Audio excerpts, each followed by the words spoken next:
এইভাবে জাহান্নামের উপর দিয়ে পুলসিরাত যারা ঈমান ও আমল নিয়ে যাবে তারা পার হয়ে যাবে, আর গুনাহগারেরা ওখানেই পড়ে যাবে নিচে।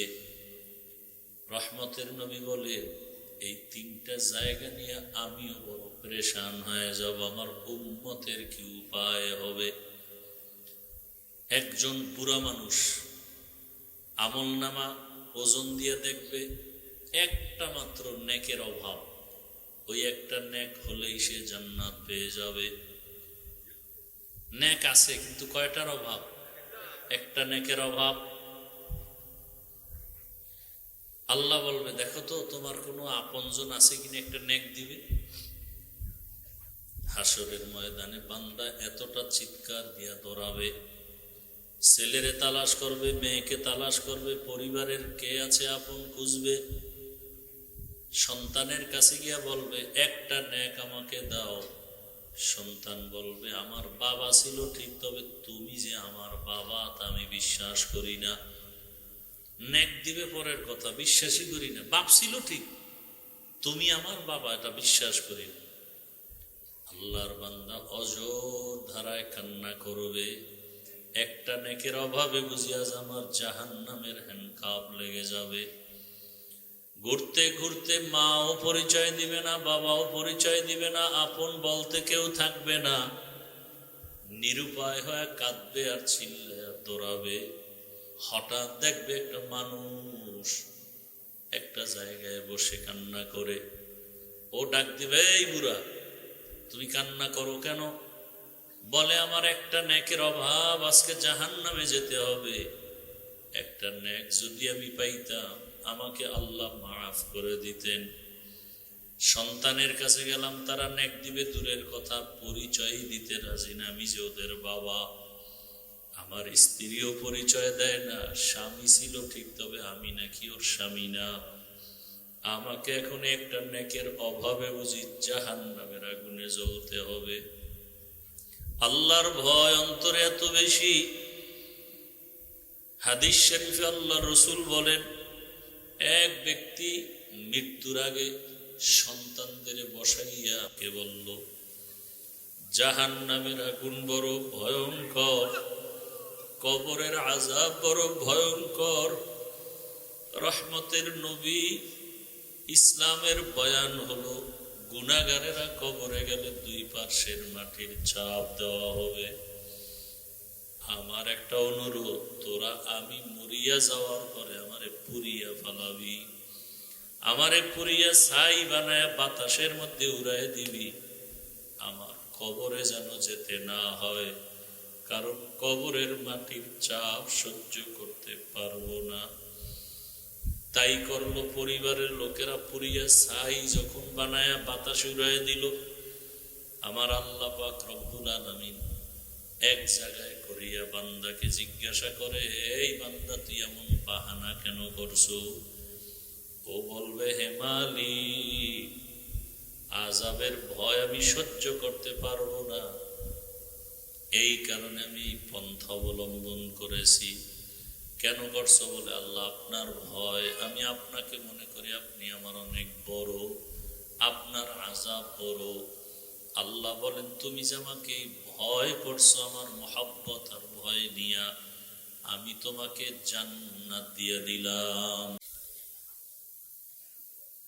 ইহা হাম সব মুসাফির হ্যায়, কবর আখের ঠিকানা।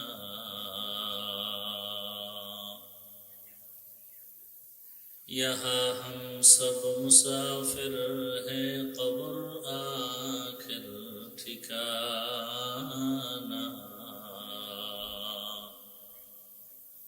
कोई आगे रवाना है, कोई पीछे रवाना। कोई आगे रवाना है, कोई पीछे रवाना।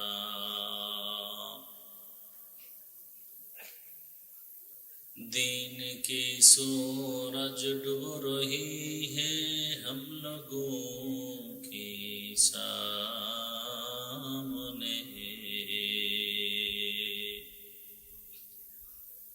दीन की सूरज डूब रही है हम लोगों की सामने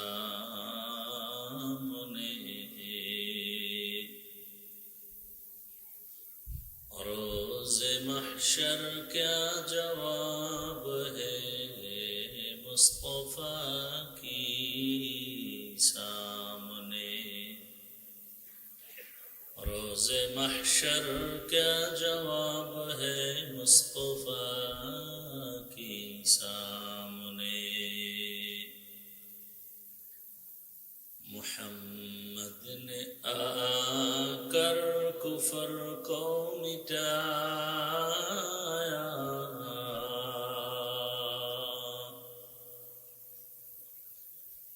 मुहम्मद ने आकर कुफर को मिटाया कुफर को मिटा कर सदाकत बताया कुफर को मिटा कर सदाकत बताया ला इलाहा इल्लल्लाह ला इलाहा इल्लल्लाह ला इलाहा इल्लल्लाह ला इलाहा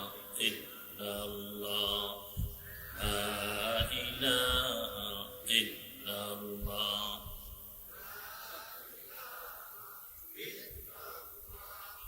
ला इलाहा इल्लल्लाह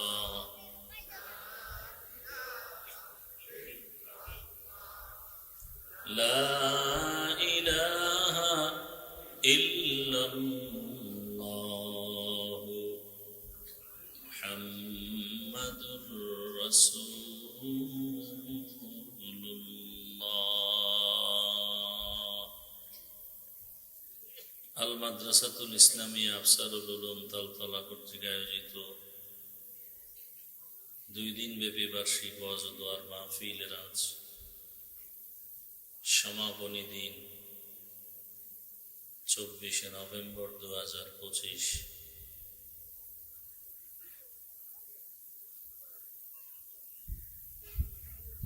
মহতি এ মাহফিলে উপস্থিত মোহতারাম সম্মানিত সভাপতি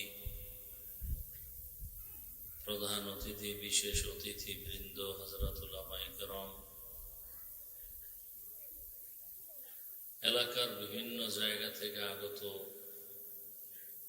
আল্লাহ পাকের আশিকিন জাকিরিন শাকিরিন মুহিব্বিন মুরব্বিয়ান আযম কলিজার টুকরা আমার সমবয়সী যুবক বন্ধুগণ স্নেহের ছোট ভাই পর্দার আড়ালে মা বোনেরা আল্লাহ পাকের দরবারে শুকর যে আল্লাহ পাক আমাদেরকে সুস্থ রেখেছেন আলহামদুলিল্লাহ জীবনের এক অমূল্য সম্পদ সুস্থতা যে ব্যক্তি অসুস্থ তাকে জিজ্ঞেস করলেই অনুভব করা যায় যে সুস্থতার মূল্য কত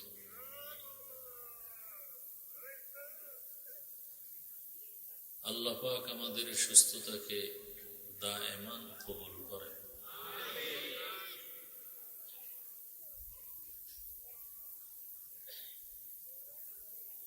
প্রায় 1 সপ্তাহ পর্যন্ত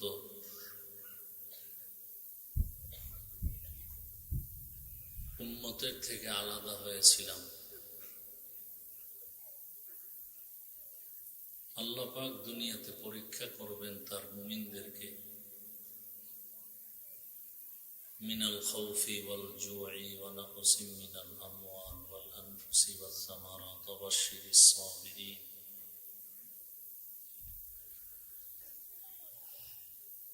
উম্মতের কাছে স্টেজে বসে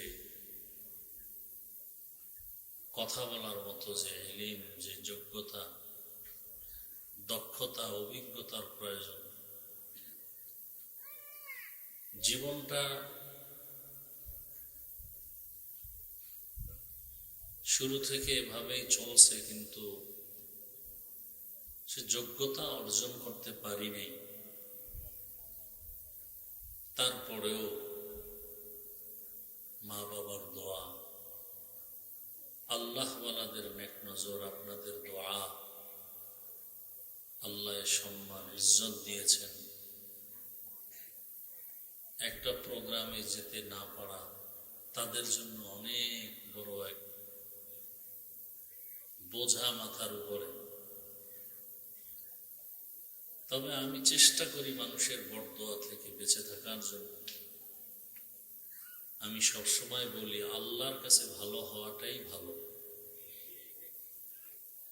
যদি আমি আল্লাহর কাছে ভালো হয়ে চলতে পারি,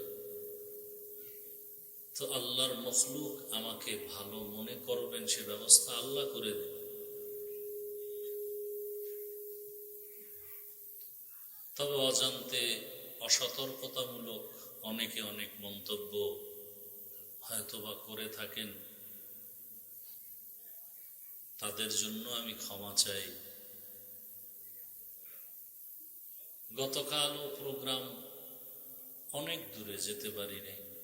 আজকেও বাদ মাগরিব একটা ছিল ওপারে, বলছি আমি যাব না, এখানে বাসার পাশে যেহেতু একটু কথা বলে চলে আসবো। কেউ ধারণা যে অসুস্থ হোক এখানে আসতে হবে, কেউ আবার মনে করেন অসুস্থ যেহেতু হয়েছি তো হয়েই থাকি, কালকে অমুকের মাহফিল করবে তো আমারটা কেন বন্ধ থাকবে, তাহলে অসুস্থই থাকা জীবন।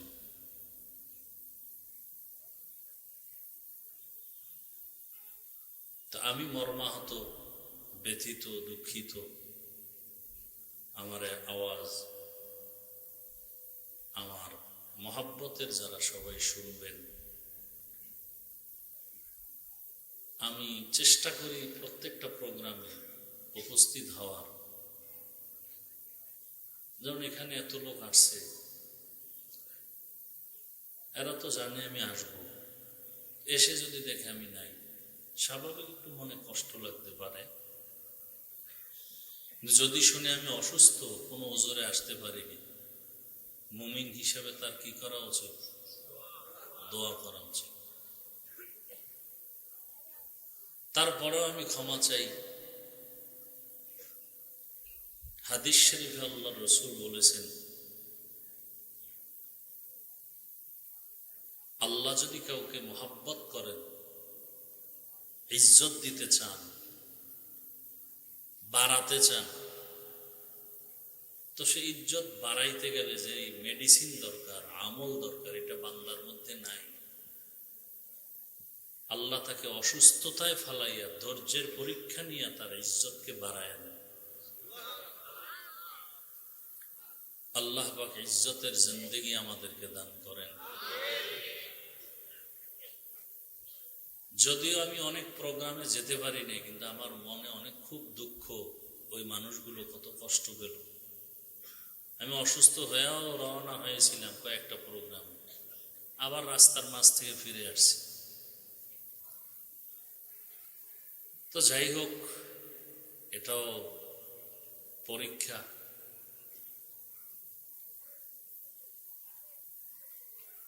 আল্লাহ পাক রব্বুল আলামিন এই উম্মতের মোহাব্বতকে দায়েমান কবুল করেন। তো সুস্থতা বড় দামি এক নিয়ামত। আল্লাহ আপনাদেরকে আমাদেরকে যাদেরকে সুস্থ রেখেছেন, আর একবার শুকর আদায় করি আলহামদুলিল্লাহ। যারা এখনো অসুস্থ, ঘরে, হসপিটালে, বিভিন্ন ভাবে, আল্লাহ তাদেরকেও সুস্থতার নিয়ামত দান করেন। এর মাঝে আবার আর এক আতঙ্ক কি, বাংলাদেশের ইতিহাসে অনেকে টেরই পায়নি, অনুভব করতে পারে না কঠিন হালাত। হাদিস শরীফে এই ভূমিকম্প সম্পর্কে অনেক সতর্ক বাণী আল্লাহ রসুল পেশ করেছেন। কেন হবে? সমাজে যখন জেনা, বেবিচারী, অন্যায়, জুলুম, অত্যাচার, আমানতের খেয়ানত, পাপাচার বেড়ে যাবে, এবং সব থেকে মারাত্মক হলো মানুষ পাপ করবে, পাপকে পাপ মনেই করবে না। একটা হলো গুনাহকে গুনাহ মনে করে গুনাহ করা, আর একটা হলো গুনাহকে গুনাহ মনেই করে না, করতেছে গুনাহ যে এটা মনেই করে না। মানুষ যখন এরকম বেপরোয়া হবে, হাদিসে রাসূল বলছেন তসবি ছিঁড়ে গেলে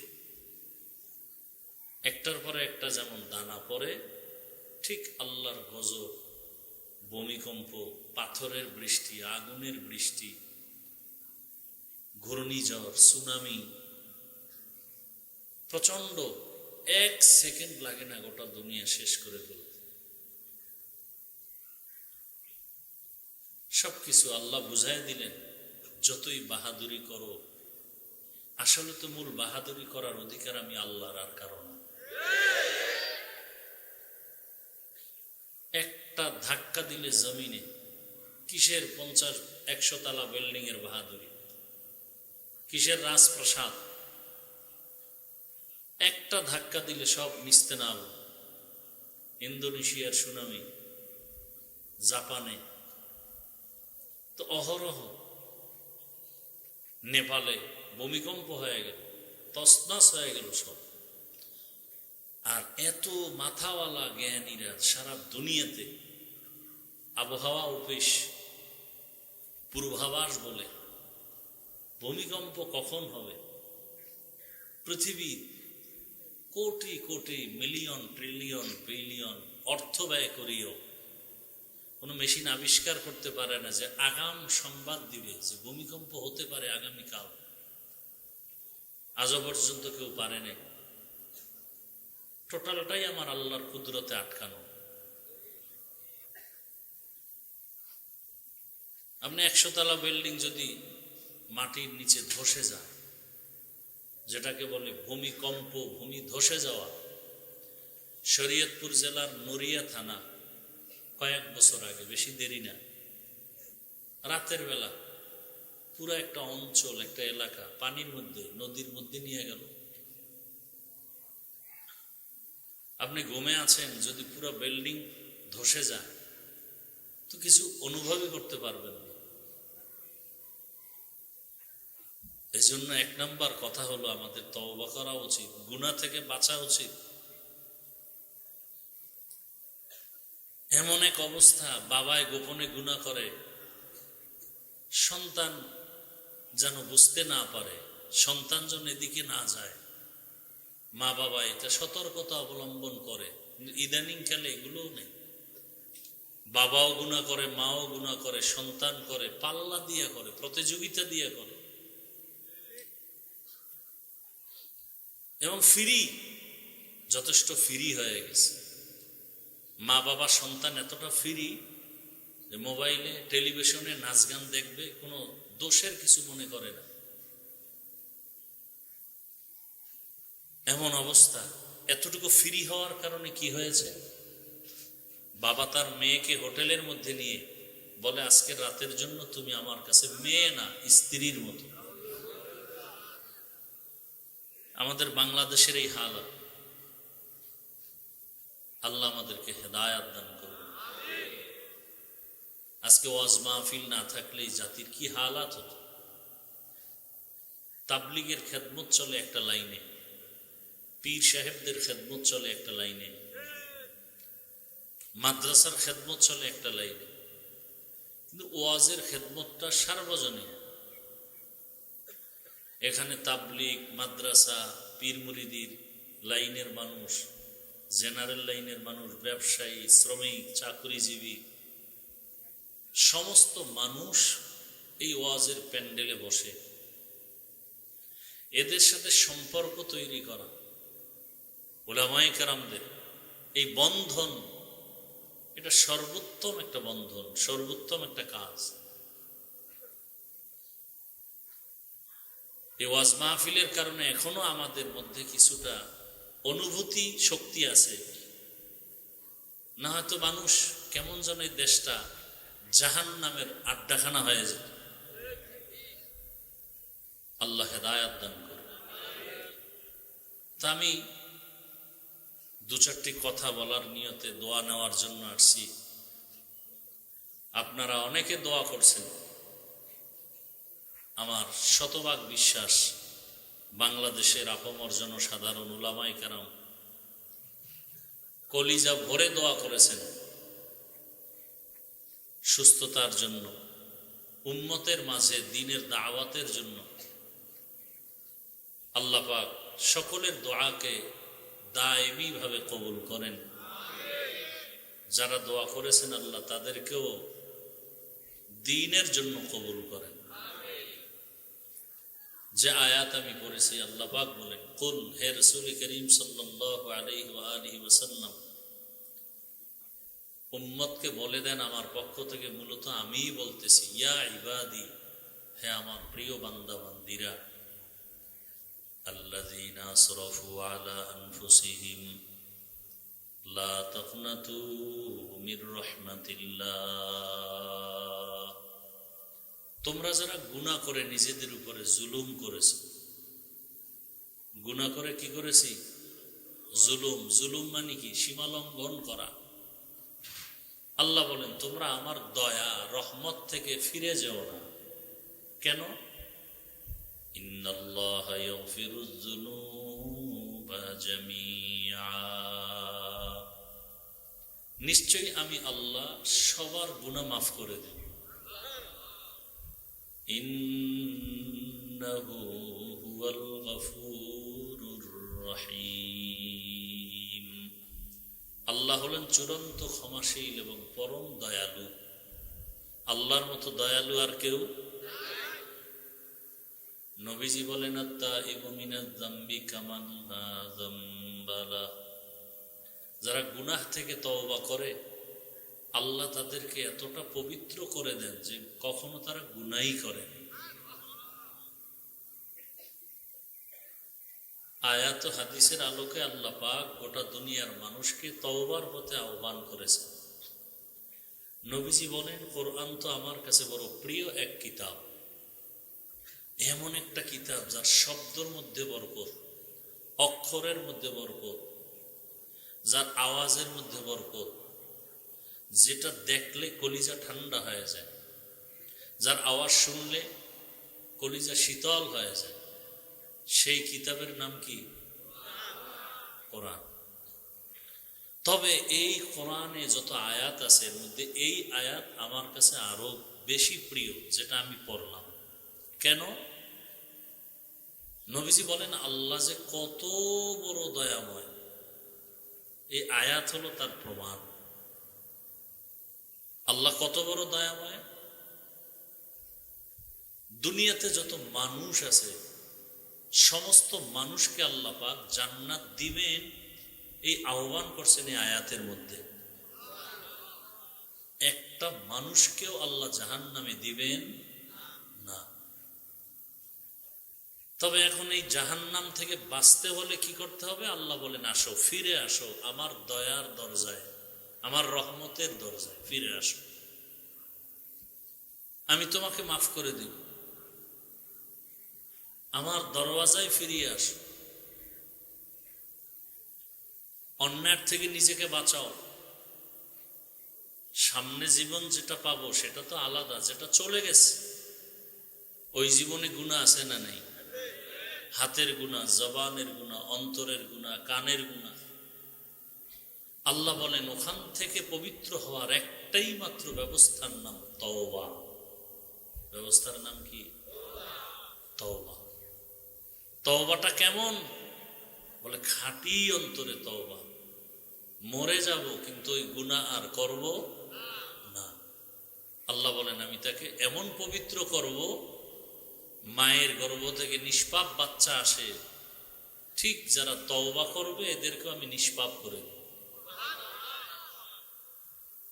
নবী এজন্যই বলেন, আত-তাইবু মিনাজ যামবি কামান লা যামবা লাহ, যারা গুনাহ থেকে তওবা করবে আল্লাহ তাদেরকে এমন পবিত্র করে দেন যে জীবনে কোনো গুনাহ করে নাই, এতটা পবিত্র করে দেন।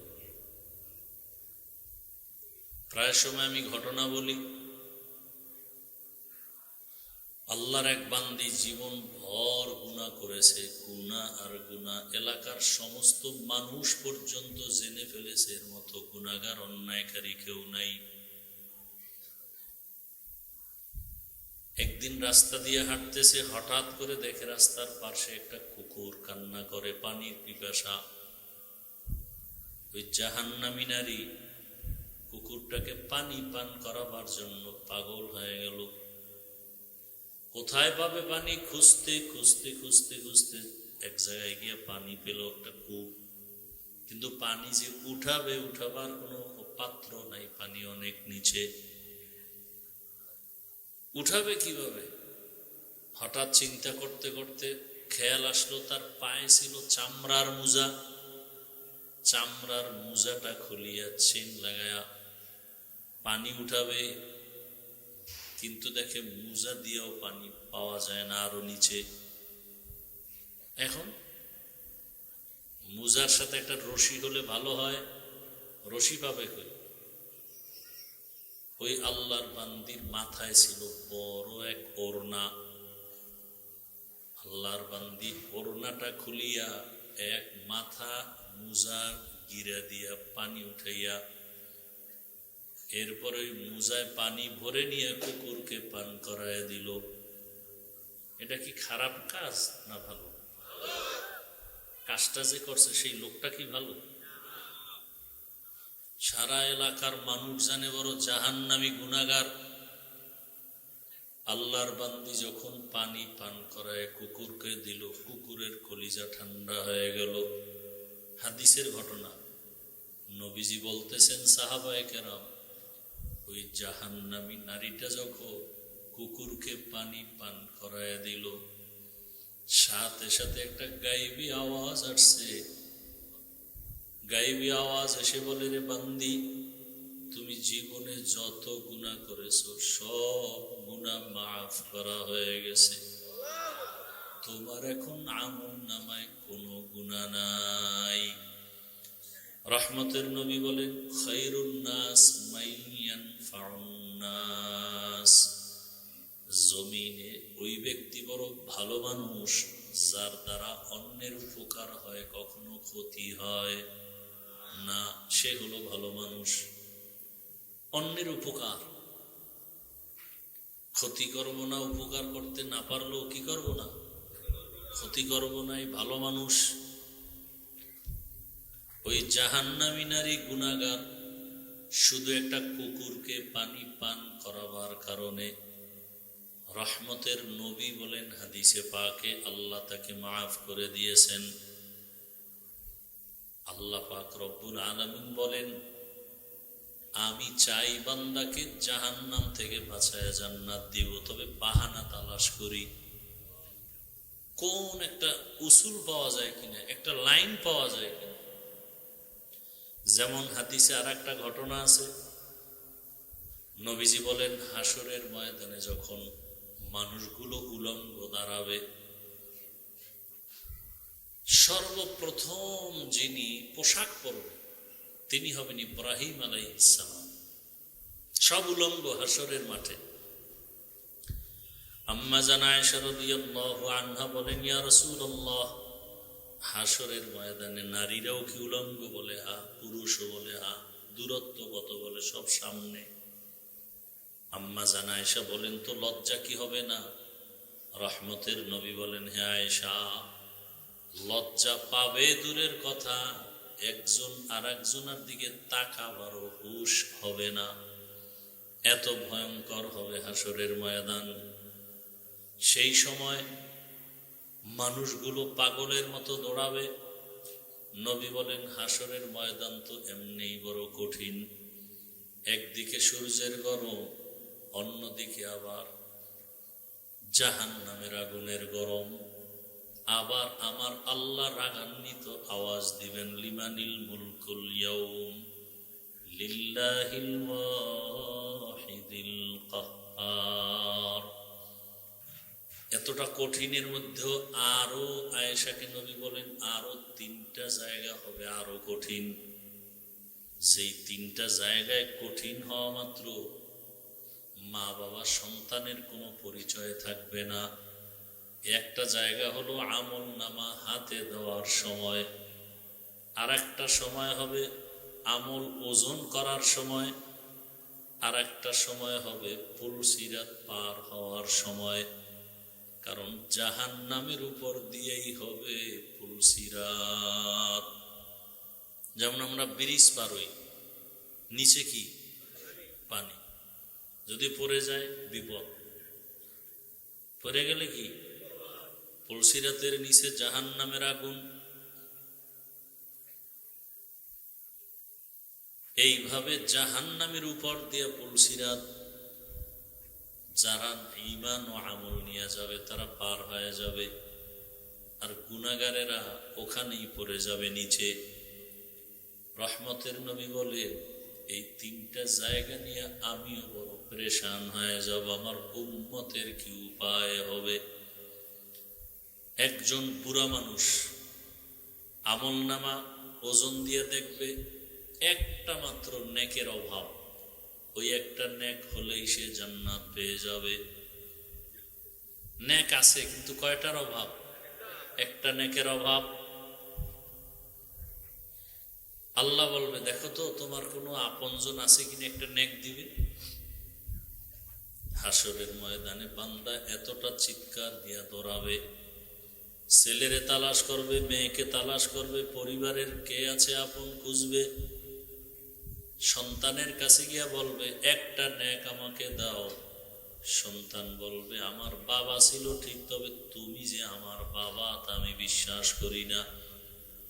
নেক দিবে পরের কথা, বিশ্বাসই করি না। বাপ ছিল ঠিক, তুমি আমার বাবা এটা বিশ্বাস করি না। আল্লাহর বান্দা অজর ধারায় কান্না করবে, একটা নেকের অভাবে বুঝিয়া আমার জাহান্নামের হ্যান্ডকাপ লেগে যাবে। ঘুরতে ঘুরতে মাও পরিচয় দিবে না, বাবাও পরিচয় দিবে না, আপন বলতে কেউ থাকবে না। নিরুপায় হয়ে কাঁদবে আর চিল্লে আর দৌড়াবে। হঠাৎ দেখবে একটা মানুষ একটা জায়গায় বসে কান্না করে। ও ডাক দিবে, এই বুড়া তুমি কান্না করো কেন? বলে আমার একটা নেকের অভাব, আজকে জাহান্নামে যেতে হবে। একটা নেক যদি আমি পাইতাম আমাকে আল্লাহ মাফ করে দিতেন। সন্তানের কাছে গেলাম, তারা নেক দিবে দূরের কথা, পরিচয় দিতে রাজি না আমি যে ওদের বাবা। আমার স্ত্রীও পরিচয় দেয় না, স্বামী ছিল ঠিক তবে আমি নাকি ওর স্বামী না। আমাকে এখন একটা নেকের অভাবে বুঝি জাহান্নামের আগুনে জ্বলতে হবে। আল্লাহর ভয় অন্তরে এত বেশি, হাদিস শরীফে আল্লাহর রাসূল বলেন এক ব্যক্তি মৃত্যুর আগে সন্তানদের বসাইয়া কে বলল জাহান্নামের আগুন বড় ভয়ঙ্কর, কবরের আযাব বড় ভয়ঙ্কর। রহমতের নবী ইসলামের বয়ান হলো গুনাহগারেরা কবরে গেলে 2 পার্শ্বের মাটির চাপ দেওয়া হবে। আমার একটা অনুরোধ, তোরা আমি মরিয়া যাওয়ার পরে আমারে পুরিয়া ফালাবি, আমারে পুরিয়া ছাই বানায় বাতাসের মধ্যে উড়ায় দিবি, আমার কবরে যেন যেতে না হয়, কারণ কবরের মাটির চাপ সহ্য করতে পারবো না। তাই করলো, পরিবারের লোকেরা পুরিয়া ছাই যখন বানায়া বাতাসে উড়ায় দিল, আমার আল্লাহ পাক রব্বুল আলামিন এক জায়গায় করিয়া বান্দাকে জিজ্ঞাসা করে, এই বান্দা তুই এমন বাহানা কেন করছো? ও বলবে হে মালিক, আযাবের ভয় আমি সহ্য করতে পারবো না, এই কারণে আমি পন্থা অবলম্বন করেছি। কেন করছো? বলে আল্লাহ আপনার ভয়, আমি আপনাকে মনে করি আপনি আমার অনেক বড়, আপনার আযাব বড়। আল্লাহ বলেন তুমি যে আমাকে ভয় করছো আমার মহব্বত আর ভয় নিয়া, আমি তোমাকে জান্নাত দিয়ে দিলাম। ওই বান্দা বলে ভাই আমার একটা নেকের অভাব, কেউ আজকে হাসরের মাঠে একটা নেক দেয় না। তখন বলে আমার কাছে একটা নেক আছে, কিন্তু আর কোনো নেক নাই।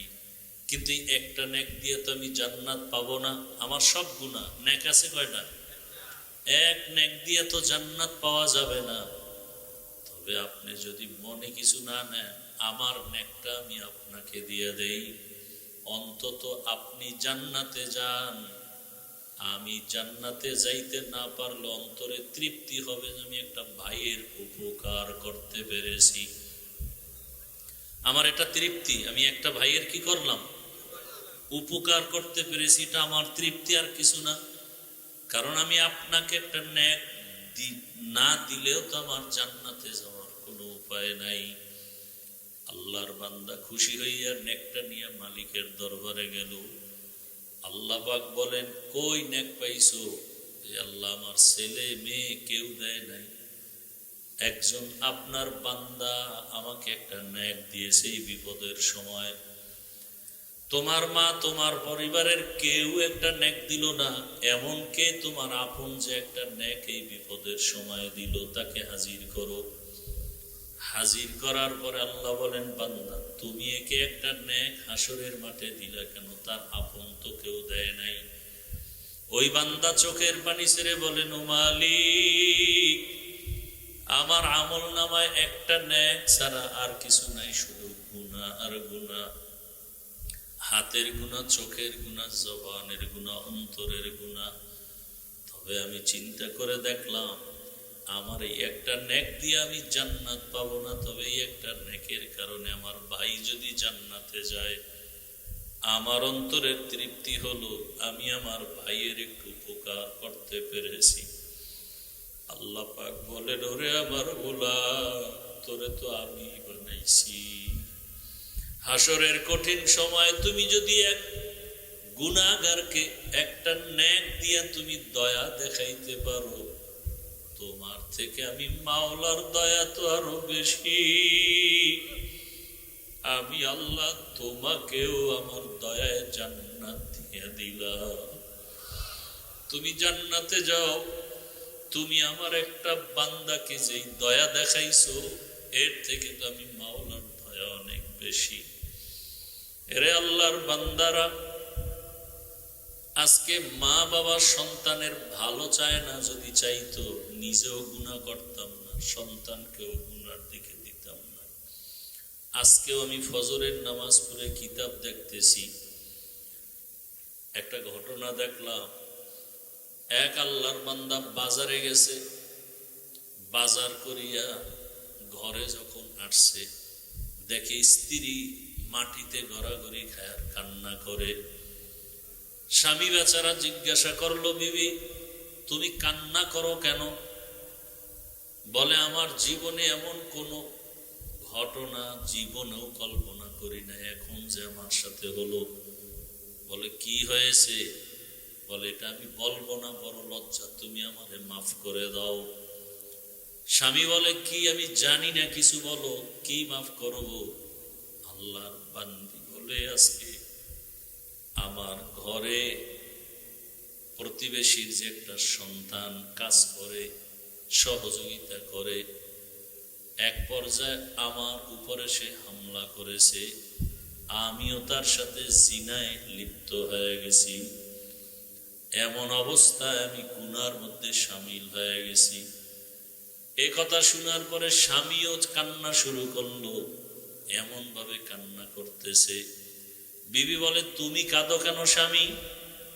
বলে, বিবি তুমি বুঝো না, আমি যে বাজারে গেলাম, বাজারে যাওয়ার পরে আমি যে দোকান থেকে মাল নিয়েছি, ওখানে এক সুন্দরী রূপসী মহিলা, এর ফাঁদে পড়িয়া আমিও এমন অপরাধে লিপ্ত হয়ে গেছি।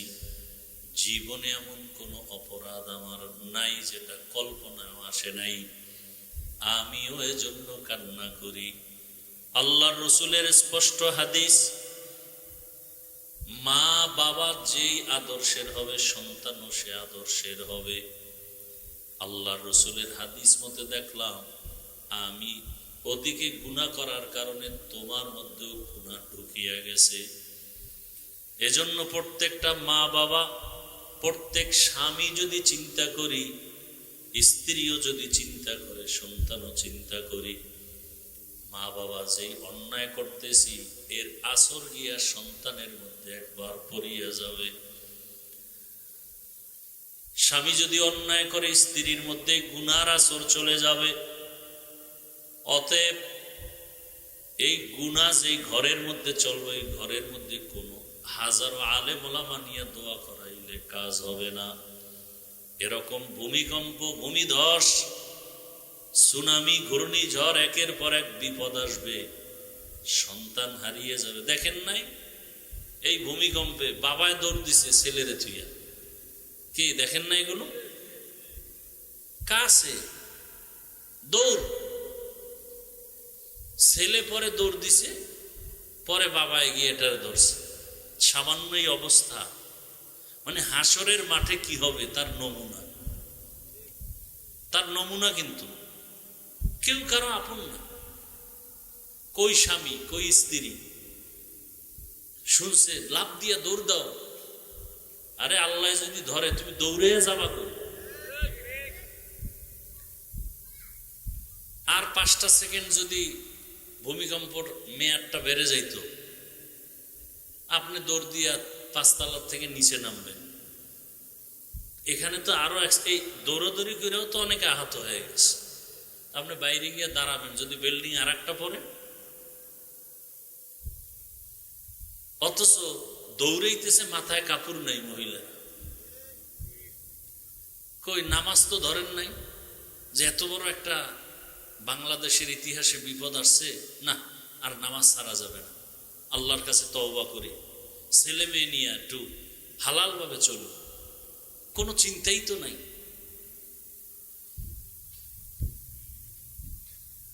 এই গতকালকে, পরশুদিন, আজকে মনে নাই বললে চলে, কালকের পরে আর খেয়ালই থাকবে না যে বাংলাদেশে একটা এরকম কঠিন কিছু হয়েছে। আবার গুনাহ শুরু করবে, মেয়েদের দিয়ে নাচ গান শুরু করবে, হুজুরেরা বাধা দিলে সেখানে আবার আক্রমণ শুরু হবে। কি হবে কি এই দেশে? হারাম খাইতে খাইতে ঘর বাড়ি দোকান পাট, একটা চায়ের দোকান দিবে, সেখানেও সুদের টাকা লোন উঠায় দোকান দেয়। তো এই দোকানে ব্যবসা হালাল ভাবে না হলে বরকত কিভাবে হবে? কোনোদিন ব্যবসায় বরকত হবে না। নামাজ নাই, রোজা নাই, জেনা করে, চুরি করে, ধর্ষণ করে, এদেরকে বারবার বারবার মুরব্বি বানাবেন, এদেরকে আপনি রাহবার বানাবেন, এদেরকে আপনারা জনগণের দায়িত্ব দিবেন, তো দেশে গজব আসবে না তো কি আসবে? মা বাপ যেমন হবে সন্তানও কি, গাছ যেমন হবে ফল তেমন হবে। ক্ষমতায় যারা বসবে এরা দুর্নীতিবাজ হলে জনগণ তো আরো ডবল দুর্নীতিবাজ হবে। কিসের পিছনে দৌড়াচ্ছেন? মাত্র একটা ঝাঁকি দিয়ে আল্লাহ পাক সতর্ক করছেন, মাস্তানি সব ছেড়ে দেন, তওবা করেন। বাহাদুরি করার ক্ষমতা আমার আল্লাহর, আর কারো নাই। চোর কেমনে বাহাদুরি করে? অন্যের মেয়ের চরিত্র হরণ করে ওই নির্লজ্জ বেহায়া কিভাবে বাহাদুরি করে? দোকানের টাকা চুরি করে যারা খায়, মানুষের ব্যবসায়ীদের উপরে হামলা করে যারা খায়, ওদের খানা তো পায়খানার থেকেও নিকৃষ্ট। ওরা কিভাবে জনগণের দায়িত্ব পালন করবে? ওদের পেছনে কোন লজ্জায় ঘুরেন আপনি? 1 সেকেন্ড লাগবে, গোটা মিডিয়া গরম, ঢাকা মুহূর্তের মধ্যে শেষ হয়ে যাবে। আপনি পটুয়াখালী বাড়ি হোক, চট্টগ্রাম হোক, যেখানে হোক, থাকেন তো ঢাকায়। অপরাধের নগরী ঢাকা। সন্তান অপরাধ করে, মেয়ে অপরাধ করে, আবার একদল অপরাধ যতটুকুই করেন না করেন, যারা করে তাদেরকে সাপোর্ট দেন, এটা আর একটা অপরাধ। চুরি করলে যে গুনাহ, আপনি চোরকে সাপোর্ট করলে সে একই গুনাহ। মদ পান করলে যে গুনাহ, যে মদ পান করছে তাকে সাপোর্ট করছেন, আপনি পান করেন নাই, আপনার সে একই গুনাহ। কত ধোঁকা খাবেন, কত ধোঁকা খাবেন, এখনো হুঁশ হবে না। আল্লাহ একটা সামথিং বাড়ি দিয়ে গেলেন, লাফাইতেছেন না খুব, এর মধ্যে আল্লাহ একটা বাড়ি দিয়ে দিলেন, এই লাফানের মধ্যে একটু সীমাবদ্ধতার মধ্যে চলো, বেশি লাফায় না, ধর বলারও টাইম পাবা না, মাটির তলে চলে যাবা, কোথায় যাবা কেউ খুঁজেও পাবে না। তওবা করেন। আপনি জানেন লোকটা চোর, তাকে তার কাছে কিভাবে আপনি মাল রাখেন হেফাজতে, আপনি জানেন লোকটার চরিত্র খারাপ, আপনি তার কাছে আপনার মেয়েকে কিভাবে আমানত রাখবেন। চোখের সামনে দেখেন চোর, ধর্ষক, খুনি, এদের হাতে আপনার সম্পদ কিভাবে আমানত থাকবে? জেনে শুনে এই অপরাধ কেন করবেন? কিসের অভাব আপনার বলেন? আপনাকে কেউ টাকা দেয়? খেটে খাবেন, কাজ করে কামাই রুজি করে হালাল ভাবে খাবেন। অন্যের চুরির টাকা খাবেন কেন? আপনার সন্তানের পেটে চুরির টাকা যাবে কেন? আপনার সন্তানের পেটের মধ্যে গুন্ডামির টাকা যাবে কেন? হারামের টাকা যাবে কেন? কাজ করেন, রিক্সা চালায় হলো হালাল ভাবে খান, সন্তানটাকে হালাল খানা দেন। কেন নিজে ক্ষতিগ্রস্ত হচ্ছেন? সন্তানকে অপরাধের দ্বার প্রান্তে রেখে যাচ্ছেন। এই সন্তান তো আপনাকে কোনোদিন সম্মান দিবে না।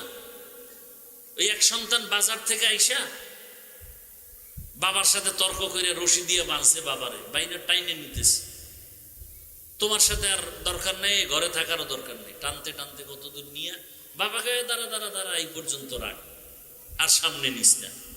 তো সন্তান কয়, বাবা আর সামনে নিব না কেন? আমার বাপেরও টানতে টানতে এই পর্যন্ত আছে।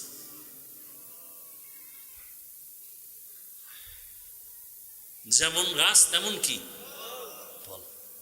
এখনো হুশ ফিরান। কিসের আপনার অভাব বলেন? দুই হাত আছে, খেটে খাবেন, গরিবী হালাতে খাবেন।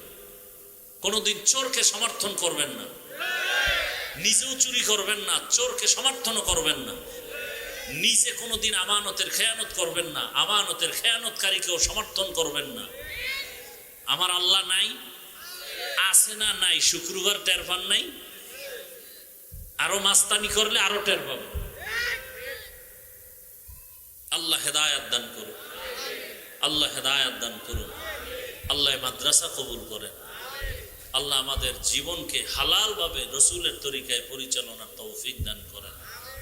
আলহামদুলিল্লাহি রাব্বিল আলামিন, والصلاة والسلام على سيد الأنبياء والمرسلين وعلى آله وأصحابه أجمعين.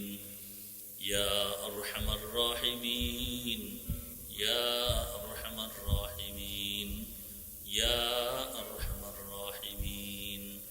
رب ارحمهما كما ربياني صغيرا. اللهم إنك عفو كريم تحب العفو فاعف عنا. اللهم إنا نسألك رضاك والجنة ونعوذ بك من سخطك والنار. اللهم اجعلني في عيني صغيرا وفي أعين الناس كبيرا. اللهم إنا نعوذ بك من البرص والجنون والجذام وسيء الأسقام. اللهم إنا نسألك علما نافعا ورزقا واسعا وشفاء من كل داء. দয়াময় রব্বুল আলামিন, গুনার বোঝা নিয়ে আমরা আপনার দরওয়াজায় হাজির হয়েছি। আয় আল্লাহ তাআলা, 2 দিন ব্যাপী মাহফিলের শেষ। আয় আল্লাহ, আমরা গুনাহগার, দয়া করে আমাদের জীবনের সব গুনাহগুলো মাফ করে দেন আল্লাহ। আয় আল্লাহ, মাহফিল কবুল করে নেন। আয় আল্লাহ, জামিয়াকে কবুল করে নেন। আসাতাজায়ে কেরাম, তালিবুল ইলম, মুহিব্বিন, মুতাআল্লিকিনদের কবুল করে নেন। আয় আল্লাহ তাআলা, যারা পাগড়ি পেয়েছে তাদেরকে আপনি কুদরতের দ্বারা হক্কানি আলেমে রব্বানি হিসেবে কবুল করে নেন। আয় আল্লাহ, এলাকায় শান্তি দান করেন। আয় আল্লাহ, যারা ব্যবসা চাকরি করে কামাই রুজিতে হালাল ভাবে বরকত বাড়ায়া দেন রব্বুল আলামিন। সারা দুনিয়াবাসীকে মাফ করে দেন। প্রবাসে যারা আছে সবাইকে হেফাজত করেন। আমার এই বাংলাদেশকে শান্তির দেশ বানায় দেন আল্লাহ। আয় আল্লাহ, বারে জন্মভূমিকে ইসলামের জন্য কবুল করে নেন, উলামায়ে কেরামদের এক বানায় দেন। আয় আল্লাহ, আপনার মহাব্বতের বান্দাদের অন্তরে ইসলামের মায়া বাড়ায় দেন। আয় আল্লাহ, ইলমওয়ালা আহলে ইলমওয়ালাদের মহাব্বত সবার অন্তরে দান করেন। আয় আল্লাহ তাআলা, ৫ ওয়াক্ত নামাজ বা জামাত আদায়ের তৌফিক দান করেন। মা বোনদের আবেদা বানায় দেন, সন্তানগুলো নেককার বানায় দেন। আয় আল্লাহ, কাউকে খালি ফিরাইয়া দিয়েন না রে আল্লাহ। আয় আল্লাহ, সবার কামাই রুজি ব্যবসায় বরকত বাড়ায় দেন, সন্তানগুলো নেককার বানায় দেন, লেখাপড়া পরীক্ষায় কামিয়াবি দান করেন। আমার কলিজার প্রত্যেকটা যুবকের দিনের খাদেম বানায় দেন। আয় আল্লাহ, জালেমদের জুলুম থেকে আমাদেরকে হেফাজত করেন। আয় আল্লাহ তাআলা, আপনার গোলাম হিসেবে রাসূলের সুন্নাত অনুযায়ী চলার তৌফিক দান করেন। আয় আল্লাহ তাআলা, মেহেরবানি করে আমাদেরকে দ্বীনের খাদেম বানায় দেন। নবীজির রওজায় গিয়া, বাইতুল্লাহ গিয়া জিয়ারতের জন্য তৌফিক দান করেন। ইলম হিকমত আমলে বরকত বাড়ায় দেন। উলামা তোলাবা উম্মতের অন্তরে ইজ্জত মুহাব্বত রূহ বাড়ায় দেন। আওয়াজে কথায় রুহানিয়াত স্পষ্টতা রূহ বাড়ায় দেন। জাহেরি বাতিনি দুশমনের মোকাবেলায় বিজয় দান করেন। আয় আল্লাহ, আমাদের জানমাল হাল পরিবার কুদরতের দ্বারা হেফাজত করেন। খোদায়ার মালিক, আমরা যারা হাত তুলেছি আমাদের অভাব দূর করে দেন। আয় আল্লাহ, পরিবার নিয়ে শান্তিতে জীবন যাপন করার তৌফিক দান করেন আল্লাহ। আয় আল্লাহ, গুনাহমুক্ত জীবন দান করেন। আয় আল্লাহ, যারা গুনাহ করে তাদের থেকেও বেঁচে থাকার তৌফিক দান করেন। আয় আল্লাহ, আমরা যারা হাত তুলেছি জানি না এখানে কারা ইয়তীম, বাবা নাই, কারো মা নাই, কারো আপনজন হারা। আয় আল্লাহ, জানি না কার অবস্থা কেমন। ওই অন্ধকার কবর থেকে দোয়া চায় রে সন্তানেরা। ওই মা বাবার চেহারাটাও কি মনে পড়ে না? আয় আল্লাহ, এখানে যারা মা হারা, বাবা হারা, ভাই হারা, বোন হারা, স্বামী হারা, স্ত্রী হারা, আয় আল্লাহ, যারা হাত তুলেছে মেহেরবানি করে সবাইকে আপনি মাফ করে দেন। আয় আল্লাহ, সবাইকে মাফ করে দেন। বাংলাদেশ শান্তির দেশ বানায় দেন। আয় আল্লাহ, আমাদের মধ্যে যারা অসুস্থ সুস্থ করে দেন, সুস্থতার নিয়ামত দান করেন আল্লাহ। আয় আল্লাহ, আপনার মতো বড় ডাক্তার কেউ নাই, সুস্থতার নিয়ামত দান করেন আল্লাহ। আয় আল্লাহ, আমাদের জান মাল বাড়ি গাড়ি সব কিছু আয় আল্লাহ কঠিন মুসিবত থেকে হেফাজত করেন। আয় আল্লাহ, কিয়ামতের আলামত আমাদের গুনাহের কারণে, আয় আল্লাহ, গুনার কারণে আজ ভূমিকম্প শুরু হয়ে গেল। আয় আল্লাহ, শয়তানের ধোকায় পড়ে গুনাহ করেছি, মাফ করে দেন। আয় আল্লাহ, ভূমিধস, ভূমিকম্প, অগ্নিকাণ্ড থেকে আমাদের জানমাল কুদরতের দ্বারা হেফাজত করেন। আয় আল্লাহ, বাংলাদেশকে আপনি দ্বীনের ঘাঁটি বানায় দেন, ইসলামের মারকাজ বানায় দেন। আয় আল্লাহ, এত মাদ্রাসা, এত আলেম ওলামা, এত পীর মাশায়েখ, এত দাওয়াত ও তাবলীগ, এত আজান, এত নামাজ, এত তেলাওয়াত, আয় আল্লাহ, এরপরেও এত বিপদ, কুদরতের দ্বারা আপনি আমাদের সবাইকে কবুল করে নেন। আয় আল্লাহ, সবার দিলে জাহান্নামের ভয় ঢুকায় দেন। আয় আল্লাহ, গুনাহের প্রতি ঘৃণা জমায়া দেন, নেক আমলের আগ্রহ বাড়ায় দেন আল্লাহ। আয় আল্লাহ, দীর্ঘ নেক হায়াত দান করেন, সারা দুনিয়ায় খেদমতের জন্য কবুল করে নেন। মুখালেফের মুআফিক বানায় দেন, ইজ্জতের জীবন দান করেন। উলামায়ে কেরামদের এক হওয়ার ব্যবস্থা করে দেন আল্লাহ। আয় আল্লাহ, ইখলাস ও তাকওয়া দিয়ে আমাদের অন্তর পরিপূর্ণ করে দেন। রিয়া, হাসাদ, কিবির দূর করে দেন আল্লাহ। আমাদের দিনদার নেক বানায় দেন। আয় আল্লাহ প্রত্যেক মা বাবাকে নেককার সন্তানের মা বাবা বানায় দেন। আয় আল্লাহ সন্তানদের জেহেন খুলে দেন। আয় আল্লাহ আদবওয়ালা বানায় দেন, লেখাপড়ায় মনোযোগী বানায় দেন। আল্লাহ আয় আল্লাহ আমাদের হিম্মত শক্তি সাহস বাড়ায় দেন।